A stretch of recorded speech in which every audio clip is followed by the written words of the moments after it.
అందరూ ఎలా ఉన్నారు? నేనైతే చాలా బాగున్నాను. ఈరోజైతే ఒక మంచి టెంపుల్ వ్లాగ్‌తో మీ ముందుకొచ్చాను. అది ఏంటంటే విజయనగరంలో పోలీస్ క్వార్టర్స్ దగ్గర ఉన్న మంచి వెంకటేశ్వర స్వామి దేవాలయం అయితే మీకు ఈరోజు చూపించబోతున్నాను.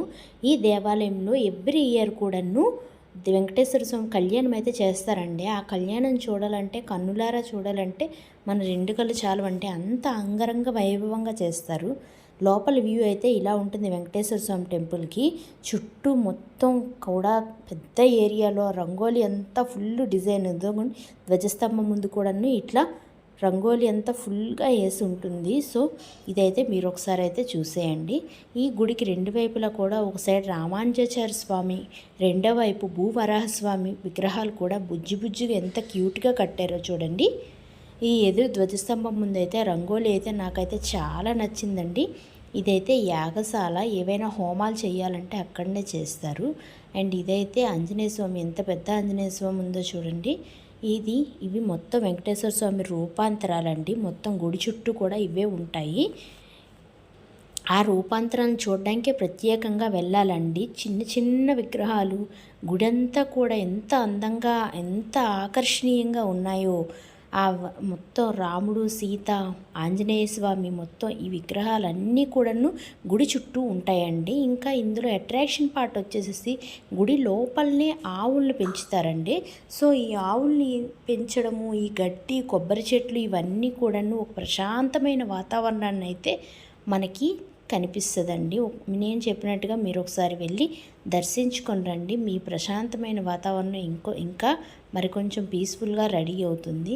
అదిగోండి చుట్టూ కూడాను విగ్రహాలు, గుడిలో అంతా పెద్ద విగ్రహాలే ఉన్నాయి. ఆంజనేయ స్వామి విగ్రహం దగ్గర అయితే మా వాళ్ళు ఇట్లా ఫోటోలు తీసుకుంటున్నారు. ఫోటోల కోసమే కదండి ఈ జనరేషన్ పిల్లలైతే. ఆంజనేయ స్వామి, వినాయకుడు ఒక విగ్రహం కాదండి, మొత్తం ఆ వెంకటేశ్వర స్వామికి సంబంధించిన విగ్రహాలన్నీ కూడాను గుడిలోన ఉన్నాయండి. సో నెక్స్ట్ వచ్చేసేసి ఇక్కడ ఇంకా అట్రాక్టివ్ పార్ట్ ఏంటి అంటే గుడి దగ్గర ఒక పెద్ద కొలను ఉంటుందండి. కొలను మధ్యలో విష్ణుమూర్తి అవతారం ఒకటి ఉంటుంది. ఆ విష్ణుమూర్తి అవతారం అయితే చాలా అందంగా ఉంటుందండి. ఆ గుడి పండగ సమయంలో చుట్టూ లైటింగ్స్ ఇంకా వాటర్ ఫాల్స్ ఫుల్ పెడతారండి. జనాలు అయితే ఆ ప్రత్యేకంగా ఆ లైటింగ్స్, ఆ వాటర్ ఫాల్స్ అవి చూడడానికి వస్తూ ఉంటారండి. ఇంకా దాని పక్కకు కొంచెం వెళ్తే మొత్తం ఆ ప్రాంగణంలోనే శివాలయం కూడా ఉందండి. అంటే వెంకటేశ్వర స్వామి కొలను పక్క నుంచి ఒక పార్క్ ఉందండి. ఆ పార్క్ నుంచి లోపలికి వెళ్తే అక్కడ ఒక శివాలయం అయితే ఉంటుందండి.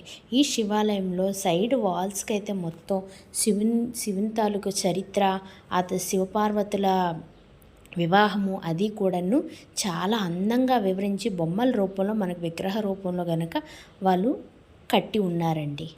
సో ఈ కట్టడం అంతా కూడాను ఎవరో ఆర్టిస్టులు, ఆర్కిటెక్చర్స్ ఎవ్వరు రారండి.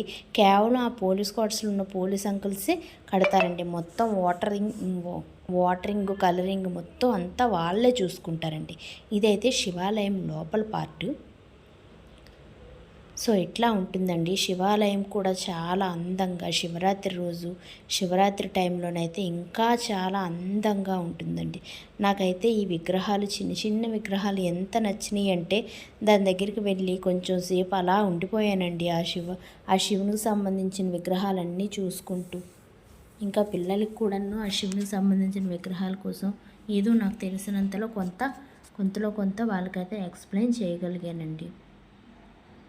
చూడండి అవైతే ఎంత బాగున్నాయి కదా, శివపార్వతులకు సంబంధించినవి మొత్తం విగ్రహాలు అయితే ఎంత బాగున్నాయి కదా. దానికి కొంచెం లెఫ్ట్ సైడ్లో వెనక్కి శివాలయం అయితే ఉంటుందండి. శివాలయం లోపల మొత్తం ఇన్ని ఫెసిలిటీస్, వాటర్తో సహా అన్ని ఫెసిలిటీస్ లోపల ఉంటాయండి.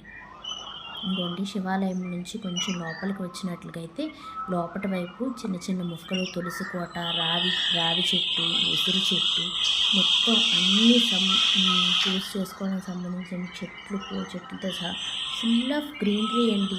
మొత్తం పోలీస్ క్వార్టర్స్ అంటేనే గ్రీనరీ ఉంటుంది కదా, అట్లాంటిది వాళ్ళు కట్టించిన గుడి అంటే ఇంకెంత గ్రీనరీ ఉంటుంది చెప్పండి.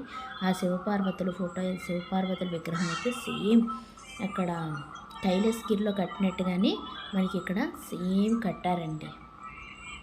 ఫుల్ ఆఫ్ గ్రీనరీ, చాలా ప్రశాంతంగా ఉంటుంది. నాకైతే మనసొప్పుగా ఒక ఫోటో అయితే తీసుకున్నాను ఆ విగ్రహాల దగ్గర.